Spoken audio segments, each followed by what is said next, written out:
Kron, right in front of you right here. How you doing? Good, how you doing? It's obviously been a while since we last saw you step into the octagon. So I guess, just how's life been in general since, your last fight and a performance that you were just self-critical about to now, just how's life been, camp and everything? Life's been good, definitely making improvements, Every fight is always something to improve, whether you win or lose, and that's basically how my life has been. So since then, I planned to fight sooner, but life got in the way, so here we are right now, hoping to put on a good performance. When you say it was just stuff outside the octagon that got in the way? Yeah, for sure. And obviously they came to you with Bryce Mitchell. I think this was the last fight they announced before, it was relatively recently. So I guess how far in advance did you know, and just us as media and fans, we weren't aware of the talks that you were going through? Yeah, I was aware, a good amount before. But I don't know why the delay on the announcement or the delay in general. But there was some delays, but that's I feel like they were just busy and probably trying to do a bunch of things at the same time. So, yeah, it would be nice to have an announcement sooner so that I could get, more people behind this, but it is what it is. Well, grateful to be here. To kind of go off of that, it seems like when anything is announced with you, fans get they're intrigued and excited because we don't hear a lot from you between fights. Hopefully that'll change. Hopefully we'll get some more of that. But I was going to ask, do you notice just the excitement and the intrigue whenever the UFC announces anything involving you? Because even before you fought Charles, there was a bit of a gap between your fights, and then when they announced your fight, people started to get excited even though you're not fighting, there's still this kind of aura of mystery around you before you fight. Well, I think there is some mystery because I don't really,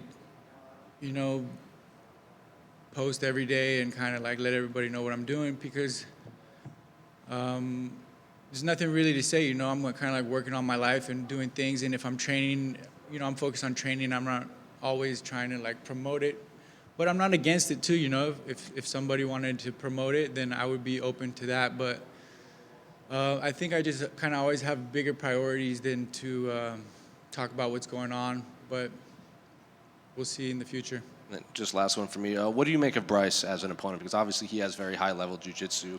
You have high-level jiu-jitsu. And oftentimes when you get two grapplers in there, it can turn into a striking match. So I guess what do you make of his skill set as a whole? I think from what I can see on camera, he looks like he's got good skills. He's looking like he's always trying to take the fight to the ground, and he's a good grappler. It's always difficult to see what happens when I get in there with somebody because so far, generally people fight me a lot differently than they fight in their videos. So you never know how somebody's going to prepare, if he's going to come at me or if he's going to run away from me. Those things we're going to see on the day of the fight. And yeah, it can be possible that it's just a kickboxing match, So personally for me, I'm just trying to fight wherever the fight's best for me and trying to win wherever it is, whether it's on the ground or on the feet. I'm never really trying to avoid the fight.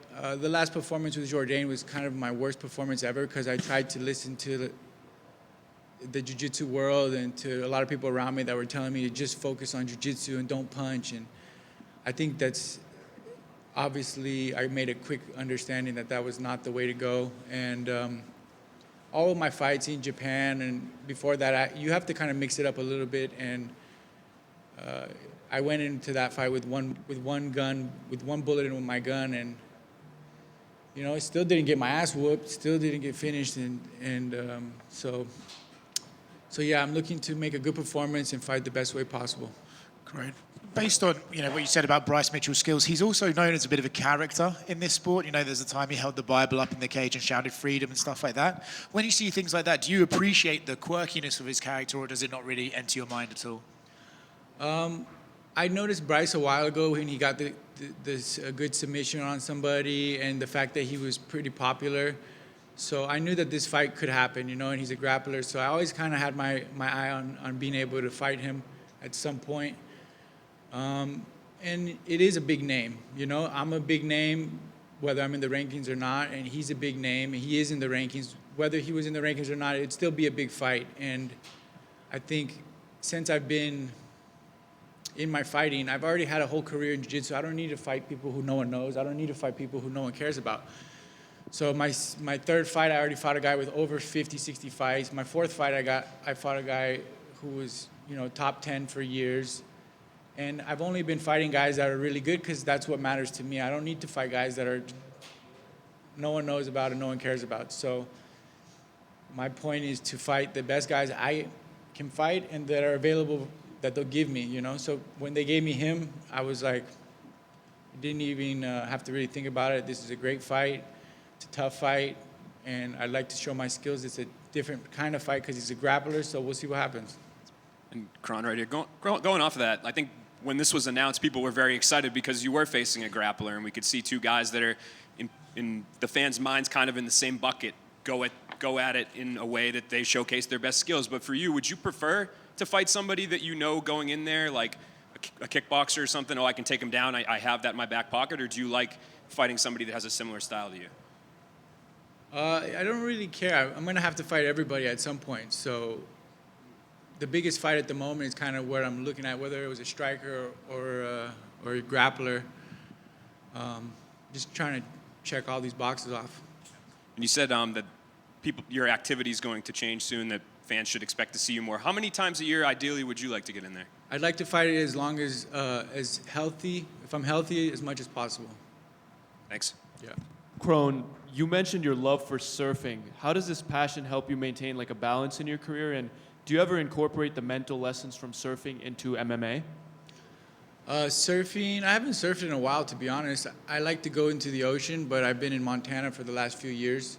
I did most of my camp in LA, so I got to jump in the ocean and body surf, but surfing and skateboarding kind of got put aside for me in my life, for quite a bit. I grew up surfing and skating a lot, but last time I skateboarded, I got hurt, so I stopped skating. And then surfing, again, I live in Montana, so there's no waves in Montana. But if I'm in LA, it's still a process to go surfing and to get the board and to go drive to surf and to make sure the waves are right. And it's kind of like a whole day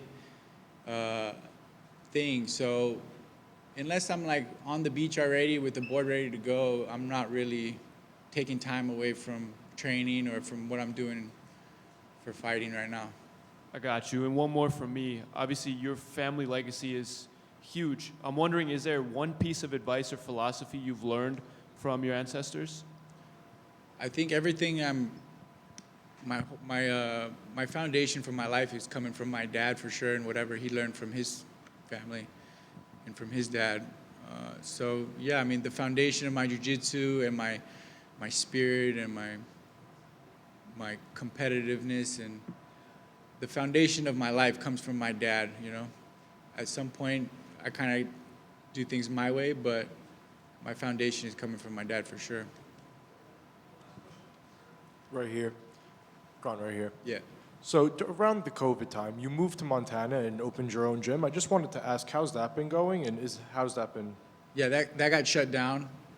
Things happened. We shut the gym down. I have like a private place now, like where I just train with like 20 guys. And again, like I said, I'm focusing more on my training. I'm not trying to run a business. I'm not trying to do the whole academy thing right now and teach people jiu-jitsu.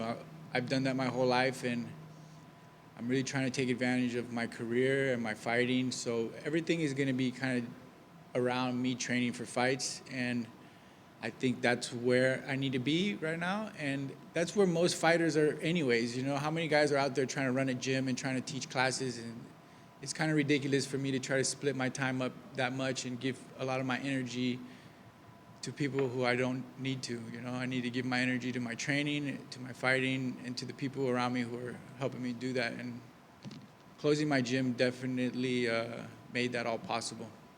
Will we see a prime ice cream Kron this weekend? I hope so, man. I've been training hard for that.